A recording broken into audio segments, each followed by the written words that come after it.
সম্পূৰ্ণ স্বচ্ছতাৰে এই প্ৰক্ৰিয়া সামৰণি পৰাৰ পিছত আজি আমি কেইগৰাকীমান অধ্যাপক অধ্যাপিকাক নিযুক্তি পত্ৰ হাতত তুলি দিছোঁ আৰু খন্তেক সময়ৰ পিছতে আন সকলেও নিযুক্তি পত্ৰ লাভ কৰিব। আমাৰ ৰাজ্যত বিভিন্ন বিদ্যালয়ত অতিৰিক্ত শিক্ষক হিচাপে 4,529 গৰাকী শিক্ষক শিক্ষয়িত্ৰীয়ে তেওঁলোকৰ যিটো শিক্ষা বা শিক্ষকৰ দায়িত্ব তাক পালন কৰি আহিছিল। এটা সময়ত ৰাজ্যৰ শিক্ষাৰ বিশেষকৈ বিদ্যালয়সমূহত শিক্ষাৰ অভাৱ দূৰ কৰাৰ বাবে মাহিলী 8,000 টকাৰ পাৰিশ্ৰমিকেৰে এই শিক্ষকসকলক নিযুক্তি কৰা হৈছিল। এটা সময়ত বিশেষকৈ 2012 চনত এই শিক্ষকসকলৰ দৰমহা প্ৰথমে 15,500 টকা আৰু 2018 চনত ৰাজ্যত ভাৰতীয় জনতা পাৰ্টীৰ চৰকাৰ গঠন হোৱাৰ পিছত 20,000 টকালৈকে বৃদ্ধি কৰা হয়। 2020 চনত অৰ্থাৎ 1 জুলাই তাৰিখে পুনৰ এবাৰ 5,243 গৰাকী এই অতিৰিক্ত শিক্ষকক ৰাজ্য চৰকাৰে নিয়াৰ ৰেগুলাৰাইজেশ্যন বা নিয়মীয়া শিক্ষকৰ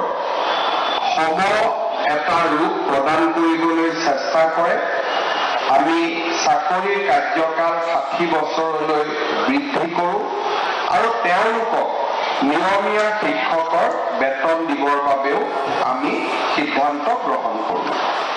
ঠিক সেইধৰণে সেই সময়ত মাদ্ৰাছা শিক্ষানুষ্ঠানসমূহতো এই ধৰণে চুক্তিমূলকভাৱে শিক্ষক নিযুক্তি কৰা হৈছিল আৰু তেওঁলোককো আমি চৰকাৰৰ সিদ্ধান্ত অনুসৰি সাধাৰণ বিদ্যালয়ৰ শিক্ষক শিক্ষয়িত্ৰীৰ পদলৈ অতিৰিক্ত শিক্ষক হিচাপে আমি তেওঁলোককো এই ধৰণৰ সা সুবিধাসমূহ আমি বৃদ্ধি কৰোঁ। আজি 2008 চনত আৰম্ভ হোৱা এটা ডাঙৰ বা এটা নিযুক্তি প্ৰক্ৰিয়া আজি আমি তাক এটা লজিকেল কনক্লুজন বা তাক আমি সম্পূৰ্ণ ধৰণে ইয়াৰ যিবিলাক হিষ্ট্ৰী আছিলে লিগেচি আছিলে তাক সমাপন কৰি আজি আমি আটাইকে নিয়মীয়া শিক্ষকৰ নিযুক্তি দিবলৈ ইয়াত সমবেত হৈছোঁ। আজি আমি যদিও এটা সময়ত আমাৰ নিযুক্তিৰ সময়ত আমি দেখা পাইছিলোঁ যে 2008 চনত এই নিযুক্তিৰ সংখ্যা বা এই নিযুক্তি পোৱা শিক্ষকৰ সংখ্যা প্ৰায় 5,000তকৈ অধিক আছিল, কিন্তু বিভিন্ন চৰকাৰী আমি চাকৰি বুলিয়ে কওঁ বা বিভিন্ন সা সুবিধাৰ পোৱাৰ পৰিপ্ৰেক্ষিতত কিছু শিক্ষকে এই কামৰ পৰা আঁতৰি গৈছিল আৰু আজি আমি যিখিনি অৱশিষ্ট সেই শিক্ষকৰ 4,529 গৰাকী শিক্ষকক আমি নিয়মীয়াকৰণ কৰিবলৈ আগবাঢ়িছোঁ। অৱশ্যে 150 গৰাকী শিক্ষকে তেওঁলোকে আগৰ দৰে অতিৰিক্ত শিক্ষক হৈ থকাৰ বাবে অপশ্যন দিয়াৰ পৰিপ্ৰেক্ষিতত তেওঁলোকে আগৰ দৰে নিশ্চিত সা সুবিধাৰ মাজেৰে চুক্তিবদ্ধ শিক্ষক বা অতিৰিক্ত শিক্ষক হিচাপে কাম কৰি গৈ থাকিব। আজি নিয়মীয়াকৰণৰ লগে লগে আমাৰ শিক্ষক শিক্ষয়িত্ৰীসকল কেইবাটাও চৰকাৰী সুবিধাৰ লগত জড়িত হ'বলৈ সুবিধা পাব। আমি সকলোৱে জানো যে আমাৰ চৰকাৰৰ 2005 চনৰ পিছত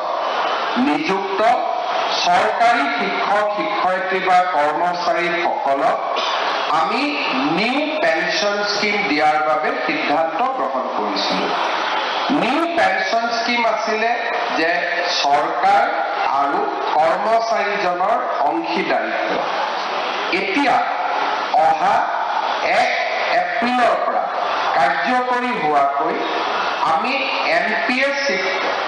যিসকল চৰকাৰী কৰ্মচাৰী আছে তেওঁলোকক আমি UPS অৰ্থাৎ ইউনাইটেড পেনশ্যন স্কিমলৈ লৈ যাবলৈ সিদ্ধান্ত গ্ৰহণ কৰিছোঁ। ইয়াৰ ফলত দুটা ধাৰাৰ সৃষ্টি হ'ব। 10 বছৰতকৈ কম চাকৰি থকা সকলে এটা নিৰ্দিষ্ট পেনশ্যনৰ পুঁজি লাভ কৰিব আৰু যিসকলৰ আৰু এটা পিৰিয়ড চাকৰি তেওঁলোকে সমাপন কৰিব তেওঁলোকে সম্পূৰ্ণভাৱে চৰকাৰৰ পেনশ্যন TADA বা যাক আমি ডিয়াৰনেছ এলাউন্স বুলি কওঁ এই গোটেইবিলাক পেনশ্যনৰ লগত জড়িত হৈ পৰিব। মই ভাবোঁ যে আমাৰ অতিৰিক্ত শিক্ষকসকল যিসকল আছিল দুটা স্লেপত যাৰ 10 বছৰ চাকৰি আছে তেওঁলোকে এটা নিয়মত আৰু যাৰ 25 বছৰ চাকৰি আছে তেওঁলোকে এটা নিয়মত UPSৰ পৰা সুবিধা পাবলৈ সক্ষম হ'ব, যিটো অহা আমাৰ বিত্তীয় বৰ্ষৰ বাজেটত তাৰ প্ৰতিফলন ঘটিব। আৰু সেই বিষয়ে মই বহুত ডিটেইলছত ক'ব খোজা নাই, কিন্তু নিশ্চিতভাৱে যোৱা কালিলৈকে য'ত আমাৰ পেনশ্যনৰ একেবাৰে সুবিধা নাছিলে এতিয়া আমি 10 বছৰ চাকৰি থকা সকলে চৰকাৰৰ পৰা এটা নিৰ্দিষ্ট পেনশ্যন লাভ কৰিবলৈ আমি সক্ষম হ'ম। দ্বিতীয়তে চিকিৎসাৰ ক্ষেত্ৰত মুখ্যমন্ত্ৰীৰ লোকসেৱা আৰোগ্য যোজনা। এই যোজনাৰ জৰিয়তে আমাৰ বেমাৰ আজাৰ হোৱাৰ লগে লগে আমি চৰকাৰৰ পৰা সম্পূৰ্ণ ট্ৰিটমেণ্টৰ বাবে প্ৰয়োজনীয় ধন লাভ কৰিব পাৰিম। আৰু আজি নিয়মীয়া হোৱা কৰ্মচাৰীসকলক মই অনুৰোধ কৰিম যে আমাৰ চাকৰিত যোগদান কৰাৰ পিছত প্ৰথম দৰমহা পোৱাৰ লগে লগে আমি যাতে নিজক মুখ্যমন্ত্ৰী লোকসেৱা আৰোগ্য যোজনাৰ অধীনত আমি নিজকে যাতে অন্তৰ্ভুক্ত কৰি লওঁ। ইয়াৰ ফলত আমি ৰেগুলাৰ মেডিকেল ৰিইম্বাৰ্চমেণ্ট পাবলৈ সক্ষম হ'ম। CGSC চেণ্ট্ৰেল গভৰ্ণমেণ্টৰ ৰেট অনুসৰি বা তালিকা অনুসৰি আমি নিৰ্দিষ্টভাৱে এই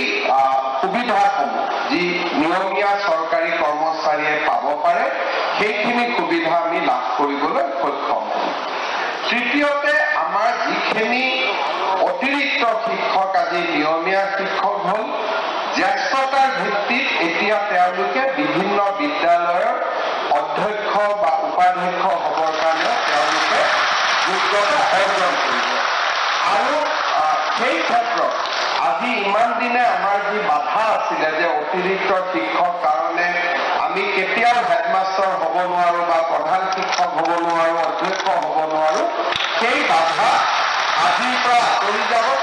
আন শিক্ষকৰ লগত যেনেকৈ জ্যেষ্ঠতা হ'ব পাৰে তেনেকৈ আপোনালোকেও এটা জ্যেষ্ঠতাৰ ভিত্তিত নিজৰ নিজৰ কৰ্মক্ষেত্ৰত অগ্ৰসৰ হ'ব পাৰিব।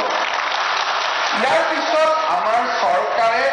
অলপতে ষ্টেট বেংক অফ ইণ্ডিয়াৰ লগত কথা পাতি কেইটামান চৰকাৰী কৰ্মচাৰীৰ বাবে বিশেষ সুবিধা পাবলৈ সক্ষম হৈছে। ইয়াৰ ভিতৰত এটা সুবিধা হ'ল যে আমাৰ যদি এক্সিডেণ্ট হয়,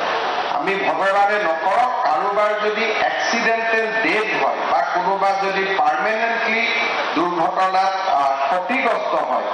তেওঁলোকলৈকে 1 কোটি টকা পৰ্যন্ত পৰিয়ালে পাব পৰা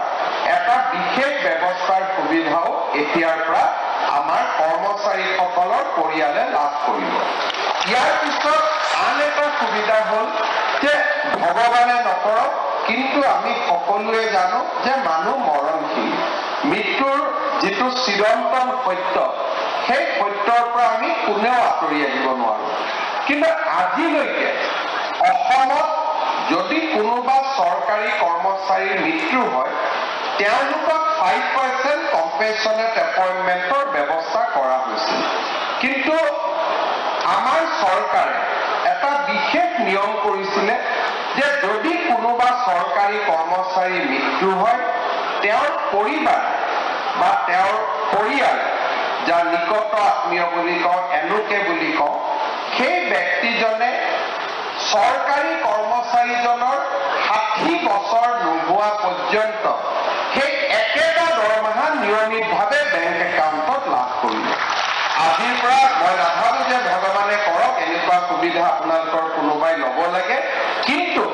যদি ঘটনাৰ ফলত আমাৰ যদি কাৰোবাৰ জীৱনত এনেকুৱা সমস্যা আহি পৰে তেতিয়াহ'লে আপোনালোক সকলোৱে বিশেষকৈ পৰিয়ালে অন্তত এটা সময়ৰ বাবেও আপোনালোকে নিজৰ পৰিয়ালৰ কথা চিন্তা কৰিব নালাগে সেই পৰিয়ালটোৱে চৰকাৰৰ পৰা দৰমহাও পাব আৰু মৃত্যুৰ পিছতো ইউনিফাইড পেনশ্যন স্কিমৰ সুবিধা তেওঁলোকে নিৰন্তৰ পাই থাকিব আৰু ইয়াৰ লগে লগে এজন চৰকাৰী কৰ্মচাৰীৰ মৃত্যু হ'লে তেওঁ এক্স গ্ৰেচিয়া 10 লাখ টকা ষ্টেট বেংক অফ ইণ্ডিয়া আৰু আমাৰ চুক্তি অনুসৰি 10 লাখ টকা অতিৰিক্ত লাইফ ইঞ্চুৰেঞ্চ কাভাৰেজ এটাও তেওঁলোকে লাভ কৰিব এই গোটেইখিনি সুবিধাৰ লগে লগে আজিৰে পৰা আপোনালোকে আপোন বাহন আৰু আপোন ঘৰ আঁচনিটো ষ্টেট বেংক অফ ইণ্ডিয়াৰ পৰা আপোনালোকে লোন পাবলৈ সক্ষম হ'ব আৰু আপোনালোকে জানে যে এই লোন আগতে 15 লাখ টকা আছিল এইবাৰ চৰকাৰে এই লোনৰ সীমা 30 লাখ টকালৈকে বৃদ্ধি কৰিছে গতিকে 15 লাখ টকাৰ স্থানত আপোনালোকে 30 লাখ টকা পৰ্যন্ত লাভ কৰিব পাৰিব শেহতীয়াকৈ এতিয়া আমি আৰু এটা সিদ্ধান্ত লোৱাৰ পথত আছো যদিও সিদ্ধান্তটো লোৱা হোৱা নাই যে আমাৰ ঘৰত ইলেক্ট্ৰিচিটি বিল যাতে জিৰোৱা তাৰ কাৰণে আমাৰ ঘৰত প্ৰধানমন্ত্ৰী সূৰ্য ঘৰ আঁচনিৰ অধীনত আমি যাতে সোলাৰ লগাব পাৰো তাৰ বাবে বেংকৰ পৰা আপোন ঘৰ আঁচনিৰ দৰে আপোনালোকে উইদাউট মৰ্টগেজ লোন পাবলৈ সক্ষম হ'ব যাতে মাহেকীয়া ইলেক্ট্ৰিচিটি বিলৰ পৰাও আমি ৰক্ষা কৰিব পাৰো অৰ্থাৎ আজি আপোনালোকৰ এই অতিৰিক্ত শিক্ষকৰ পৰা নিয়মীয়া শিক্ষকলৈ হোৱা এই যাত্ৰাৰ